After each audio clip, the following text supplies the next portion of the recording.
بسم اللہ الرحمن الرحیم قال رسول اللہ صلی اللہ علیہ وسلم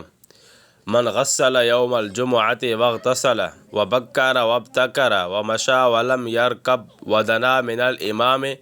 فاستمع ولم يلغ كان له بكل خطوة عمل سنة اجر صيامها وقيامها او كما قال رسول اللہ صلی اللہ علیہ وسلم۔ فرمایا رسول اللہ صلی اللہ علیہ وسلم نے، جس نے جمعے کے دن غسل کیا اور اچھی طرح غسل کیا اور جلدی جلدی مسجد کی طرف چلا اور پیدل ہو کر چلا، سوار ہو کر نہیں چلا، اور امام کے قریب ہو کر بیٹھ گیا اور اچھے طریقے سے خاموشی سے بیٹھ گیا، سنا اور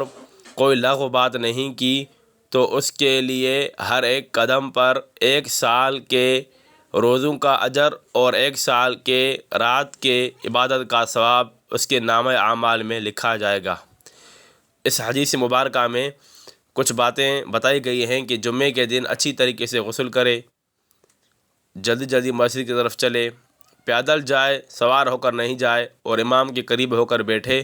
اور وہاں پہ خاموشی سے بیٹھے، کوئی لغو بات نہیں کرے، تو اس کے لیے ہر ایک قدم پر 1 سال کے روزوں کا ثواب اور 1 سال کے قیام اللیل یعنی رات کی عبادت کا ثواب اس کے ہر ایک قدم پر لکھا جائے گا۔ اللہ تعالی ہم سب کو عمل کرنے کی توفیق عطا فرمائے۔